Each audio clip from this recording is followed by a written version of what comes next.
Bonjour à tous, bienvenue sur Testland France, c'est Rio. Aujourd'hui, je vais vous présenter un téléphone que j'ai reçu, que Asus m'a offert. Donc je vais présenter le Asus Zenfone Zoom S. On avait déjà testé le Zenfone Zoom, l'ancien. On va voir ce que donne le nouveau, qui est totalement différent, avec un nouveau design et pas mal de nouvelles fonctionnalités, qui reprennent un petit peu l'avancée au niveau du design des Zenfone 3, donc les nouvelles générations de smartphones de chez Asus. Donc c'est un smartphone, on va dire, milieu de gamme, voire haut de gamme, qui est basé à un prix correct, on va dire, pour sa gamme, de 499 €.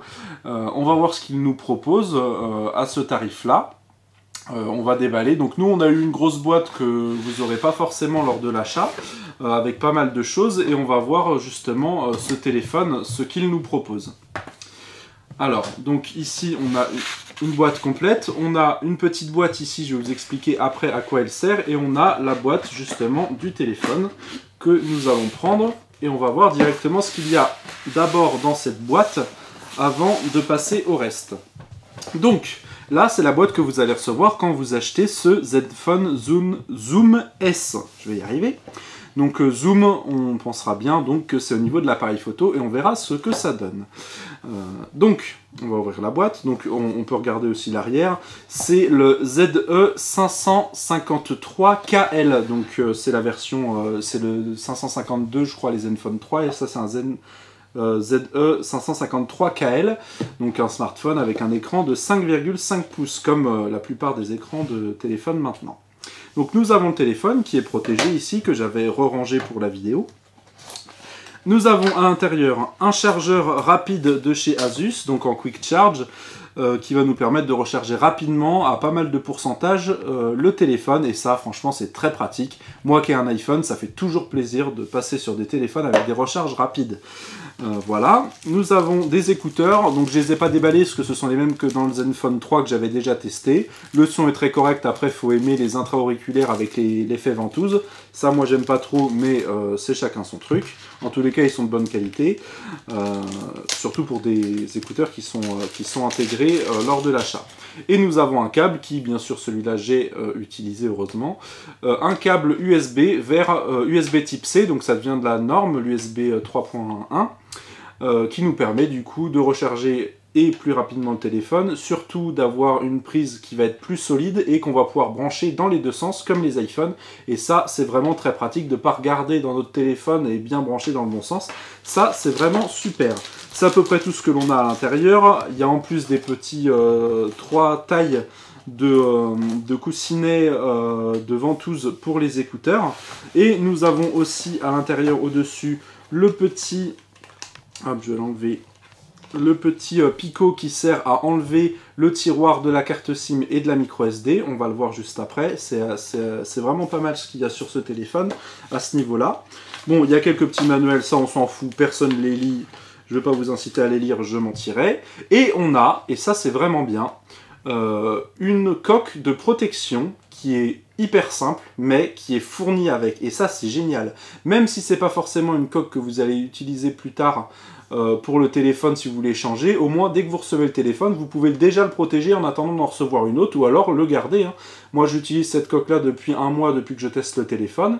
Elle est sobre, elle protège bien, elle grippe pas dans la poche. Ça c'est sympa, en plus il y a le petit logo Zoom pour rappeler le nom du téléphone. Ça coûte quelques centimes, voire même un seul centime à Asus de rajouter une coque dans le téléphone, donc ça c'est bien vu. Rien que pour ça c'est peut-être anodin, mais ça mérite un bon point. À présent on va passer au téléphone, donc je vais décaler tout mon bazar et on va passer au téléphone que j'ai remis dans sa petite protection. Donc ce téléphone, qu'est-ce que je dirais en premier? Bah il est joli. Il est joli comme la plupart des nouveaux téléphones, on va dire. Il est très bien fini et il va avoir, comme aussi encore la plupart des téléphones, c'est dur à dire, un look qui ressemble aux nouveaux iPhones, enfin aux iPhones en général. Ça plaît pas à tout le monde que je dise ça. Donc on va passer sur le dos, on va commencer. Donc c'est une surface totalement en aluminium unibody avec deux petits traits ici de chaque côté de l'aluminium, donc jusqu'au bord, jusqu'à l'avant avec l'écran. Hein.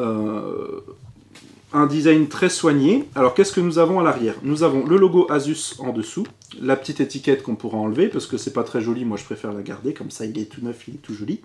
Ici, on a l'emplacement pour déverrouiller son téléphone, d'ailleurs. Il était déjà démarré, ça l'a déverrouillé. On pose notre doigt pour déverrouiller l'empreinte digitale. Donc quand on l'a dans les mains, on appuie là et hop, ça déverrouille le téléphone. Il vient de se déverrouiller. C'est ultra rapide, ils disent 0,3 secondes. Et ça se peut bien parce que regardez, hop, je pose mon doigt, ça y est, c'est déverrouillé. Donc ça, c'est super rapide. Nous avons ici 2 LED pour le flash, pour les photos, les vidéos, tout ça. Et pour la lampe torche, qui sont assez puissants. Et nous avons à côté un capteur laser qui envoie un laser directement qui va rebondir pour voir la distance des objets pour faire un autofocus ultra rapide en plus de l'autofocus qu'il y a au niveau de l'appareil photo. Et comme vous pouvez le voir, comme sur l'iPhone 7 Plus qui est de la même taille, vu que je l'ai aussi, donc je vois que ça y ressemble pas mal, nous avons ici deux petits objectifs photo. Donc il faut une photo qui filme en 4K, etc. Et ils seront tous les deux en 2 mégapixels. Pourquoi il y en a deux? C'est pas forcément comme l'iPhone, même si ça va le faire. Alors je sais pas si vous connaissez le LG G5. Il a un objectif qui va être un objectif normal et un deuxième objectif qui va être un objectif grand angle. Là, on va avoir un peu la même chose, mais il y en aura quand même un, je vous explique en gros, quand même un qui prendra les photos de plus loin, ce qui veut dire qu'il sera déjà zoomé de base. Et au final, c'est comme l'iPhone 7 Plus, il y aura un appareil photo qui prendra la photo plus large, et un appareil même plus large que l'iPhone 7, et il y en aura un autre qui prendra les photos d'un peu plus près. Ce qui fait que l'on peut zoomer avec ce téléphone, comme sur les iPhone 7 Plus, voire même encore un peu plus, en aussi bonne qualité. Donc l'iPhone 7 Plus, on peut zoomer jusqu'en 2 fois en aussi bonne qualité avec le deuxième objectif, et là c'est en 2,3 fois. Et ça c'est vraiment pratique, j'ai l'habitude de l'utiliser, donc je l'ai testé aussi là-dessus. Quand vous êtes, mettons, à un concert, vous voulez prendre en photo la scène et que vous êtes loin, vous cliquez sur le petit bouton pour zoomer, ça va directement utiliser le deuxième appareil photo et vous voyez directement la scène de beaucoup plus près. Si vous voulez prendre en photo ou en vidéo un animal, pareil. Et l'avantage de ça, c'est que vous me direz avec n'importe quel téléphone on peut zoomer, sauf que là du coup quand on zoome un peu plus en x2,3, on a l'image qui est toujours aussi nette que si on zoomait pas, et ça c'est pas négligeable du tout. Et on pourra faire des effets de flou, il y aura pas mal de choses, et ces deux capteurs ont l'avantage du coup d'améliorer aussi la qualité des photos et des vidéos en basse luminosité, et c'est vraiment toujours ce qui est horrible quand on a un téléphone et qu'on veut faire des photos en soirée ou dans une maison ou quoi que ce soit, ou dans un endroit sombre et on voit rien, c'est quand même dommage, ou alors c'est vraiment grésillé, il y a plein de points, c'est granuleux, je cherchais le mot. Et bien là on voit beaucoup mieux dans le noir et c'est vraiment très agréable. Donc on a fini pour au niveau des appareils photo. Donc il y en a un qui est il y a le Super Pixel qui est donc l'objectif légèrement grand angle en 12 mégapixels qui est fait, je regarde mes notes, qui est fait par Sony et donc il pourra faire le focus d'un objet qui est à 10 cm.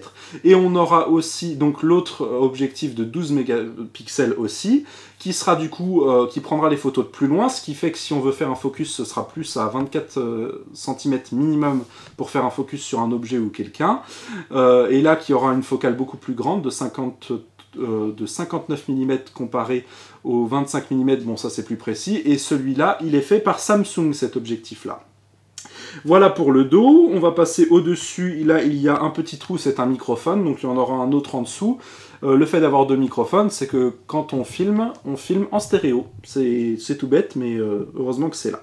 On va passer sur la tranche à droite, où nous avons un gros bouton volume plus fort et moins fort, qu'on a l'habitude d'avoir. Bon, moi sur l'iPhone c'est de l'autre côté, mais ça pose pas de problème, c'est juste une question d'habitude. Et juste en dessous, nous avons le petit bouton démarrer, arrêter, verrouiller, déverrouiller. Ils sont tous très jolis, fins, bien incorporés, et qui sont faciles à utiliser, et qui ont l'air solides, donc tout est bien. En dessous, nous avons le haut-parleur, la prise USB type C, le petit microphone en tout petit et la prise jack stéréo 3,5 mm qu'il y a d'emblée, et ça c'est sympa, surtout quand on a un iPhone qui n'a plus de prise jack où il faut le petit adaptateur. Voilà. De ce côté-ci, on n'a rien de spécial si ce n'est le petit tiroir de la carte SIM. J'ai gardé ça de côté, comme ça on va pouvoir l'ouvrir. Je vais vous montrer, c'est assez sympa. Alors j'ai enlevé ma carte SIM, là c'est bon. Donc, ce tiroir de carte SIM, il est très bien. Il est pratique parce qu'on peut mettre soit deux cartes SIM, soit une carte SIM, soit une carte SIM avec une carte micro SD. Il y a déjà 128 Go de stockage à l'intérieur, donc c'est déjà pas mal. Mais enfin, il y en a qui ont moins de gigas de stockage, mais je crois qu'en France, il n'y a que le 128 Go, le 32 et le 16, le 32 et le 64, s'ils ne sont pas dispo en France, il n'y a que le 128 Go qui est disponible en France, donc tant mieux. Donc là-dedans, on peut mettre soit 2 cartes SIM, soit une carte SIM et une carte micro SD jusqu'à 2 Tera en plus. Et donc là, nous avons un appareil photo de 13 millions de pixels pour les selfies, pour les appels vidéo, tout ça, qui sera grand angle, donc 13 millions de pixels comparé à 12. Oui, c'est 12, parce que j'ai dit 2 mégapixels tout à l'heure, c'est bien 12 mégapixels par caméra à l'arrière, appareil photo. De toute façon, 13, là, ça veut rien dire, vu que c'est la qualité de l'objectif qui donne la qualité de l'image, et non pas le nombre de mégapixels. Il fait des bonnes photos, des bonnes vidéos. Il y a un angle qui est légèrement un peu plus grand que les appareils photo normaux, enfin les capteurs à l'arrière, ce qui fait qu'on verra bien quand on fait un selfie avec plusieurs personnes, on verra pas que notre tête, mais aussi les gens autour. Ça devient une norme, et c'est obligatoire avec Snapchat et tout ça. Et en dessous, nous avons les boutons Android habituels, le bouton Home, le bouton précédent et le bouton des menus, donc pour faire le multitâche. À présent, on va l'allumer, on va voir un petit peu comment il se présente. Donc là, nous avons un superbe écran. Superbe, ça reste du Full HD, mais ça sert à quoi d'avoir plus, étant donné que l'œil n'est pas capable, enfin si, il est capable de voir la différence, mais est-ce que ça vaut le coup? Pas forcément, surtout que ça demande aussi beaucoup plus de puissance. On a un écran en 5,5 pouces, Full HD, donc 1920 par 1080, en AMOLED, ce qui fait qu'on aura des très belles couleurs, un écran assez lumineux, qui sera amplement assez lumineux même en plein soleil, donc ça c'est assez pratique. L'écran il prend 76,5% de la surface, ce qui fait que ça en fait pas le téléphone le plus borderless du monde, c'est-à-dire avec le moins de bords possible, surtout avec les Galaxy S8 qui ont presque plus de bords, les Xiaomi Mi Mix ou d'autres téléphones. Je crois qu'il y a un Voodoo, je sais plus quoi, un Vivo qui est encore pire, encore mieux je veux dire, et aussi les iPhones les prochains qui seront sûrement plus borderless. Mais bon, ça reste quand même correct, ça en fait un beau téléphone, et au final on aime aussi bien, parce que comme ça on a nos boutons, quand on tient le téléphone comme ça pour jouer, ça touche pas à l'écran et nos doigts ne cachent pas l'écran, donc après bon c'est pas un point négatif, c'est juste qu'il y a d'autres marques qui font des avancées à ce niveau-là, même si aussi ce sera plus cher, faut pas rêver. Donc ce téléphone, dès le début qu'on l'a eu, on a fait une mise à jour et on est tombé de Android 6 à enfin on est remonté de Android 6 à Android 7. Android Nougat, c'est bon le Nougat. Et du coup, bah, c'est bien parce que dès le début, ils ont fait rapidement la mise à jour, heureusement pour un smartphone très récent. Et ça, c'est vraiment très bien. Donc c'est le 7.1.1 là qu'on a mis à jour. Donc c'est très bien. Bon, ça donne quelque chose d'encore un petit peu plus fluide. Et ça, c'est assez agréable. Il y a toujours la surcouche d'Asus, le Zen UI en version 3.0. Donc il y a beaucoup de choses, beaucoup de paramètres, beaucoup d'applications Asus. C'est bien, mais c'est peut-être même trop bien. Je m'explique, il y a beaucoup de choses et ça peut peut-être devenir un peu fouillis pour certaines personnes, et surtout il y a des gens qui les utiliseront pas. Au moins, mieux vaut plus que le moins. Il y a pas mal d'applications de chez Asus, on peut en voir quelques-unes ici. L'ensemble est assez réactif et la surcouche n'est pas trop grosse, donc voilà, on peut rajouter des thèmes, il y a pas mal de choses à faire. C'est assez agréable. À présent, on va parler...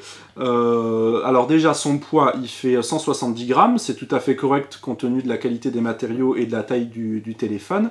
Et il fait 8 mm d'épaisseur, enfin 7,99, excusez-moi, ils n'ont pas voulu faire 8 mm pour dire que c'était en dessous de 8 mm. Bien sûr, de toute façon, après l'épaisseur, on s'en fiche un petit peu. Bon, après, si c'est sûr que ça fait 9-10 mm, ça commence à être épais. Mais bon, là, ça resterait correct pour la taille du téléphone, même s'il y en a qui font bien mieux. Il n'y a pas de problème. On va passer aux caractéristiques techniques de ce téléphone assez rapidement. Je vais mettre de AnTuTu, donc on a fait le test de AnTuTu et on est à 60 000 de résultats du test, donc c'est pas mal. Donc c'est un processeur, pour ceux qui s'y connaissent un peu plus, un Snapdragon 625 qui est un bon processeur milieu de gamme. Enfin milieu de gamme, quand on voyait il y a un an déjà ce que ça donne là, c'est quand même 8 cœurs à 2 GHz, donc autant vous dire qu'il y a des ordis qui sont bien moins puissants que ça. Épaulé de 4 Go de RAM, ça sert à rien de mettre 8 Go comme le OnePlus 5 là, bon après de toute façon ça leur coûte pas beaucoup plus cher et autant que la technologie avance, donc pourquoi pas. Donc ça suffira pour cet écran Full HD. Et ce téléphone est épaulé d'un processeur graphique Adreno 506 qui permet de jouer à des jeux vidéo, tout ça. On en vient à la batterie parce que ce téléphone a une grosse batterie, ce qui nous permettra aussi de jouer à des jeux vidéo ou alors d'utiliser son téléphone jusqu'à 2 jours. Et quand je vous dis 2 jours, c'est 2 jours complets, je l'ai testé. 5000, je vais y arriver, 5000 mAh. C'est presque le double que d'autres téléphones haut de gamme. C'est vraiment énorme, enfin c'est énorme, il y en a qui en ont encore plus, mais c'est vraiment une grosse batterie, donc elle est peut-être pas optimisée au mieux qu'elle peut, mais en tous les cas, si vous utilisez votre téléphone à fond toute la journée, vous n'aurez pas besoin de le recharger comme moi entre-temps dans la journée, et ça franchement c'est vraiment très agréable. Donc ils ont mis une grosse batterie, c'est peut-être pour ça que c'est pas le téléphone le plus fin du monde, même s'il est très correct. Ça c'est sympa. Donc je rappelle qu'il a 4 Go de RAM et qu'il a 128 Go de stockage interne.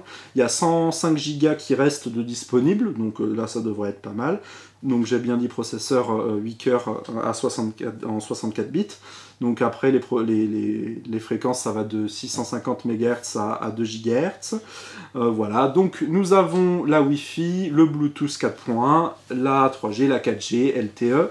Par contre, en Wi-Fi, à ce que j'ai regardé sur internet, sur le site d'Asus et dans les caractéristiques techniques du téléphone, il n'y a pas de Wi-Fi AC, c'est que la Wi-Fi N, et c'est quand même dommage, alors qu'il y a déjà depuis quelques années maintenant des téléphones et des ordinateurs qui sortent avec de la Wi-Fi AC qui sera plus puissante. J'espère que je ne me trompe pas, mais j'ai jamais vu Wi-Fi AC, c'était BGN partout.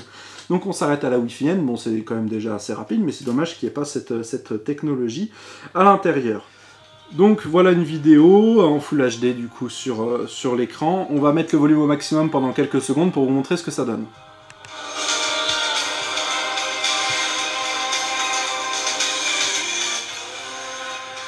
Voilà, alors le son est assez puissant, il y a un haut-parleur qui est de bonne qualité, il y a des nouvelles technologies pour avoir un meilleur son aussi au niveau de la prise jack, la sortie est de très bonne qualité si vous avez un bon casque ou des bons écouteurs, il n'y aura pas de problème à ce niveau-là. L'écran pareil, lumineux avec des belles couleurs, réactif, il n'y a pas de problème, c'est agréable à utiliser, un écran IPS bien sûr, donc on verra aussi bien avec les angles de vue.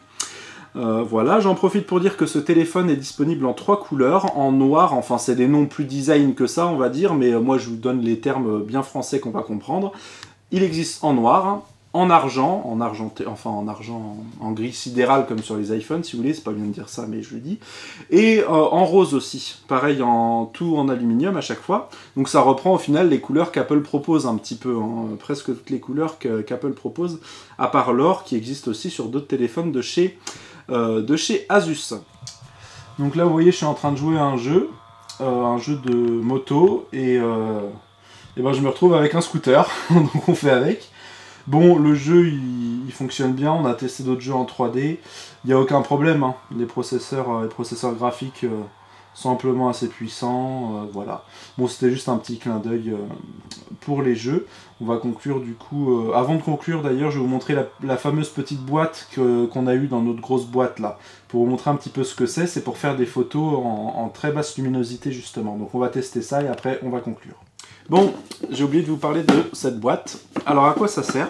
Ils ont mis une petite boîte, enfin une boîte, dans la grosse boîte, qui sert à tester l'objectif, l'appareil photo de ce téléphone, car il est censé faire des photos en très bonne qualité, en basse luminosité.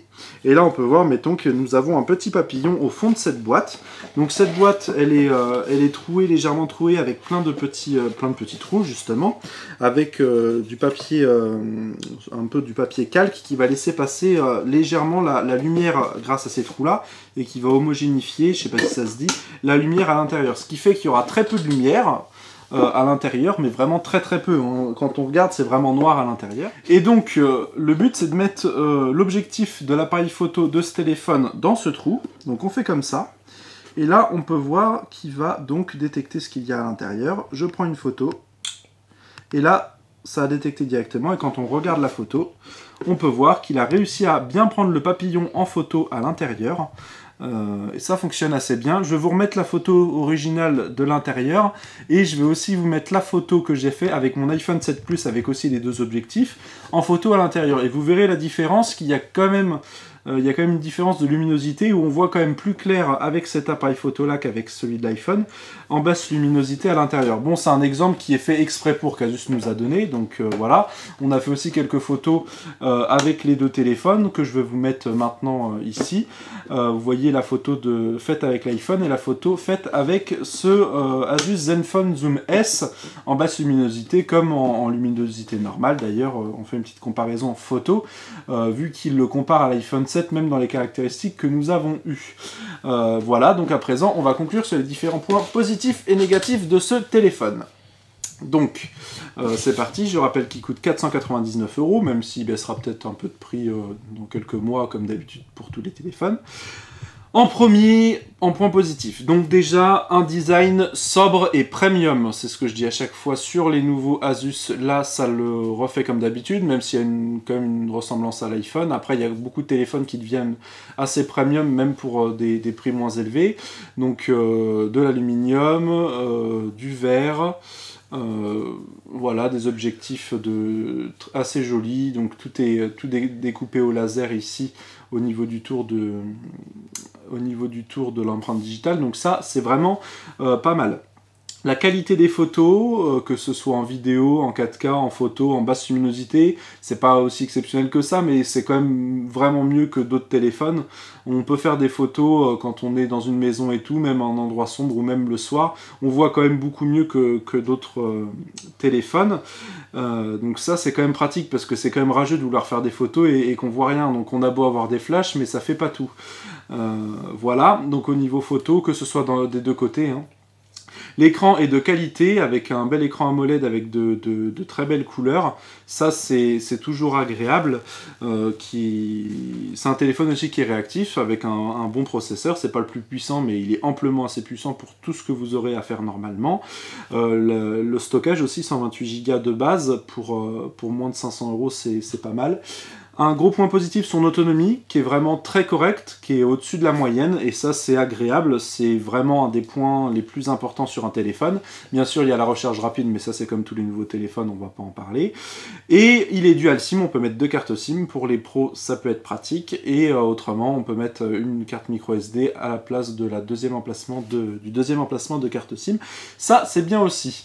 Donc en point négatif, j'en ai noté 2. Le premier, le capteur d'empreinte digitale, en fait, sur le Zenfone 3, on pose notre doigt, ça se déverrouille. Sauf que là, comme vous pouvez le voir, je pose mon doigt quand je prends mon téléphone, et ben mon doigt, il n'est pas jusqu'en haut, il va pas jusqu'au détecteur d'empreinte digitale qui est un peu plus haut, ce qui fait qu'il va vraiment falloir prendre son téléphone plus haut pour pouvoir poser son doigt et que ça fonctionne bien. Bon, c'est pas vraiment un gros point négatif, il faut juste mettre son doigt un peu plus haut et ça se déverrouille. Il est très rapide, c'est vrai qu'il aurait pu être positionné un peu plus bas, mais bon, franchement c'est un détail, et puis il y a peut-être la moitié des gens qui ne l'utilisent pas. C'est dommage parce que c'est quand même très rapide et assez pratique, et ça nous évite de remettre le mot de passe à chaque fois. C'est très très chiant, et c'est quand même mieux placé que sur l'iPhone où on doit faire ça ou ça. Là tu prends ton téléphone, tu t'appuies là, enfin tu poses ton doigt là, tu n'as même pas besoin d'appuyer, et c'est quand même assez pratique.